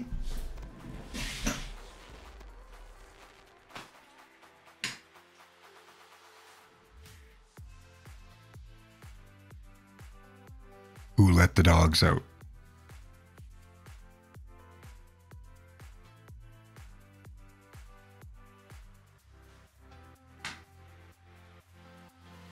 There we go. Thank you guys for bringing the Hound vibes. Again, we do have another Negro League player going for, it's the 31st today, selling for 31. And Taylor Ward, my first Topps Bunt card. I am not collecting Topps Bunt because impossible. So I am going to put him on the card shop. Average is 28.5. I am going to go 27,993 just because. So under level 10 and about 6,000, 5,000 cheaper than the current lowest one. I'd keep him if I thought he could play on my team, but I don't think he can. Well, that was exciting. That made my stream for me, my first Topps Bunt that I pulled. Pulled a couple diamond. My screen just went black, which freaked me out. So if you were watching me and all of a sudden I had this look like, oh, yeah, because of my screen. All right, another gold here. What do we have? We have Daniel Hudson. I don't have him, so I better keep at least one of him. That's, yeah, I'd say the packs were really hot so far. 2 diamond, 3 or 4 gold, some Negro League players. You're holding your bunts for now, Luke? Yeah, I can't see it easing up just because so many people have spent so much. I can't see them changing the rules because that wouldn't be fair to those that have. They will ease up once the mission's done. Once the deadline hits, people will sell them for dirt cheap. But until then, I think they're going to be pretty high priced. Hunter Green, I do not have myself a Hunter Green. Part of 2 missions. Can't give you a deal on him. Gold. The dogs are barking. They're howling today on this Halloween. One of my favorite gold cards that I do not own yet, but in perfect draft tournaments, I always like a moose. Maybe it's because I'm Canadian. I like to draft a moose. So there we go. Part of 4 missions. Only need to complete 1 more of those. All right, definitely loving these cards so far. The only thing that I haven't really pulled that would be nice is a historical diamond or a historical perfect. Otherwise, all the check marks. Got a perfect card, got a Tops Bunt card, historical diamond, or a perfect. I'm not begging, I'm asking nicely. Another gold card, we have Pete Fairbanks, duplicate, bare minimum, no tax. Hey, RB, there we go. We've got the Platinum George Sisler. We've got the call out. We've got the dogs barking. We got the hound pin going. And a gold. And another future legend. So thank you, RB. I think that worked. It's a duplicate, so I can offer him up. 2,400 is the average, part of 2 missions. Let's go for, we're partying like it's 1999. What the heck? 24,000 is the cheapest? Gouge much? Whoa! What? Am I reading this right? I think so. Last 10 is 2,400. A Halloween moment.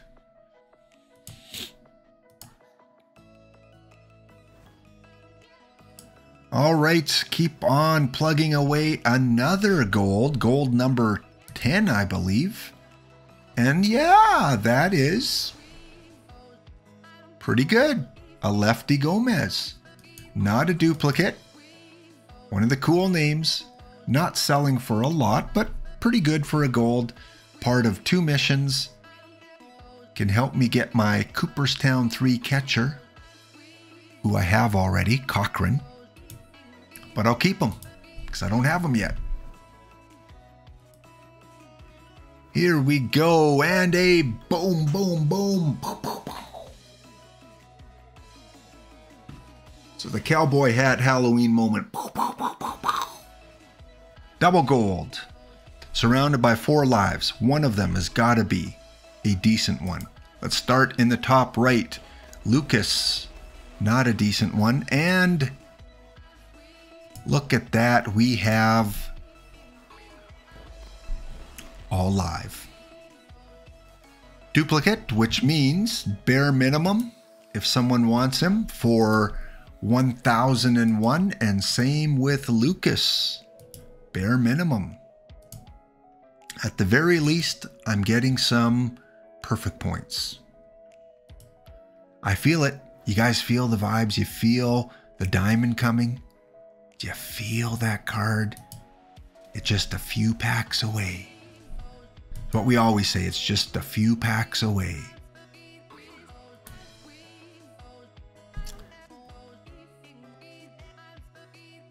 It is timeout time. That was not a very good run. And one thing I like to do on my timeouts is take a very quick look at all the cards that are currently selling for 400,000 or more. And we have a few more this time. The top bunt, Justin Verlander, 500,000 perfect points. S.A.X. Dolph. Is this a new one in the game? I don't recognize that one. Was this just released? Is this one that was released today or something? 1 million perfect points. Wow, look at those ratings. Tell me guys, is this a new card or has it always been there?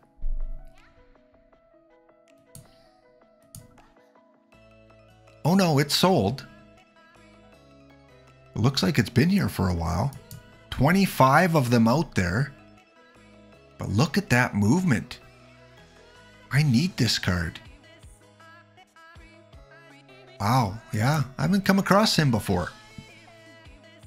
CC Sabathia, 430,000 perfect points.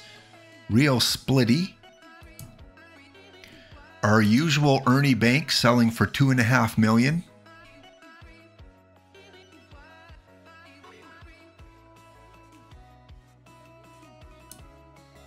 Andy Bennis, 400,000. A recent limited edition card. Another really nice card.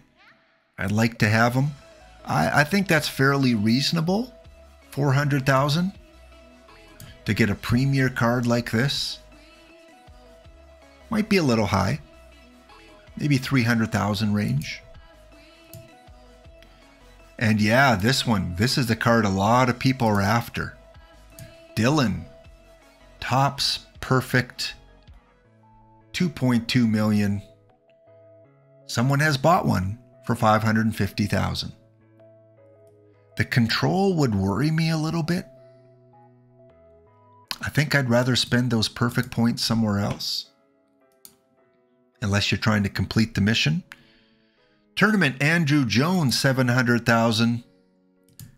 John Matlick holding at over 400,000.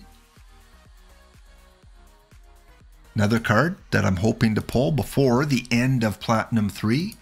Albert Pujols is gonna command a lot since there's only 100 of them. Jose Ramirez. Quite the discrepancy. 240,000 last 10, 2.2 million. Yeah. A little bit of gouging there. And a card I would love to pull is the Babe Ruth. Although there are teams that are kind of shocked how poorly he's doing on some teams, especially in tournaments.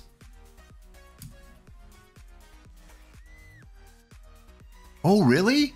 A new card? Radav 00. Thanks for that information. Well, let's pull it. Let's pull a Dolph. Come on, hounds. Let's go, dog. Kennel, let's go. That is my new #1 card. I'd rather have that one than a Babe Ruth right now because I need the pitching. All right, we got a Jan Moncada, one of the top 5 Platinum 3 bronze cards for sure. Live players galore.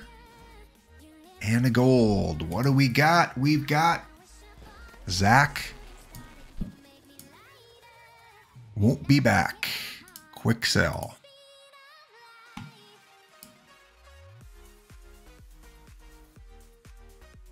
Yeah, Stinkins, I kind of agree. He's not going to be that long-time stud that I think a lot of people were hoping for. And I'm wondering if a peak Babe Ruth will come along that's even better and can pitch, because I don't think this one can pitch that well. Next gold we have, oh!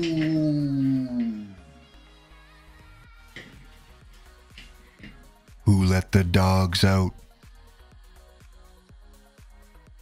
There we go. Yes, having not pulled any ever, now 2 in the same stream. Gorgo, thank you for coming back. You saw the second pulled here, Zach Greinke.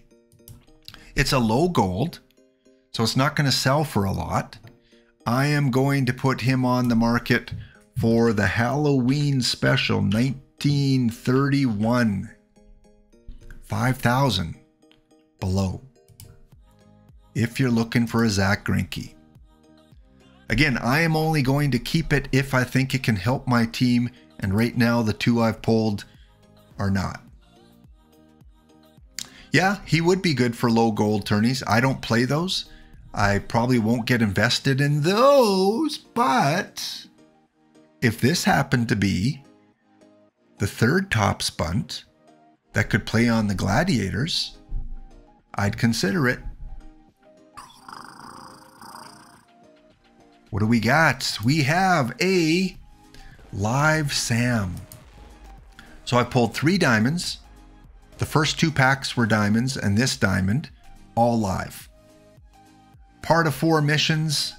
I can't remember if it's a duplicate. Yes, it is. So it will go for bare minimum, no tax.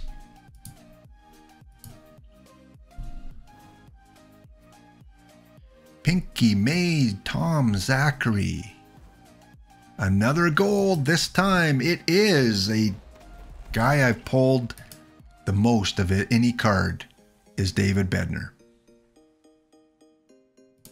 Bare minimum. Even if I don't have him, I know I'm going to get him again at some point. All right, we are closing in on the last few packs for this stream. It has been a long one, but it's Halloween. We talk candy, we talk costumes. We opened up 2 Topps bunts. Things tend to come in 3s, right? Hoping for one more.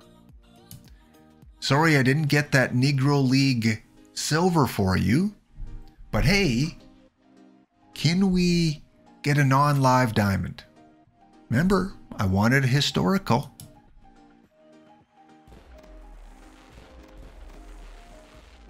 I can't see. I'm looking at the camera. But I think you guys are giving me good vibes here. What do we got? A 97 Miguel Tejada.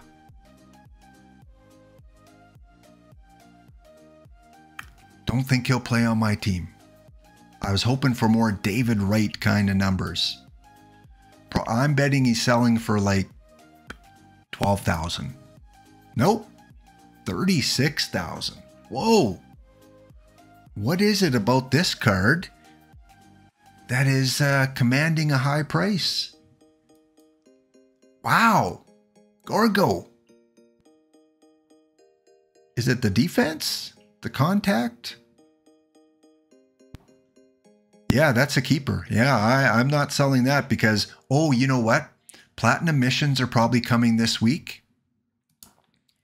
He's going to command a lot to finish those missions. So let's move on before I accidentally quick sell him. Gold.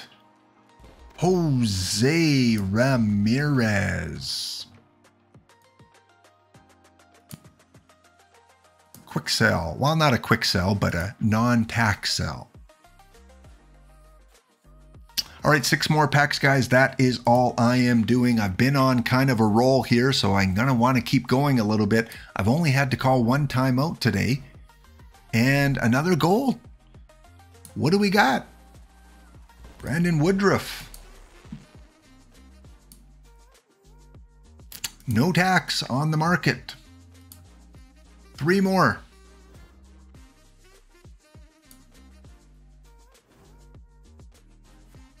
And the last pack of today, we are ending off with a 67 Steve Trout. Pretty good. I'm pretty happy with those pack pulls.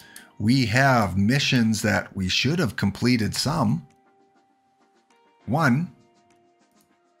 Rebirth Gold and Pictures. But that means locking in Mort Cooper for 2 historical packs.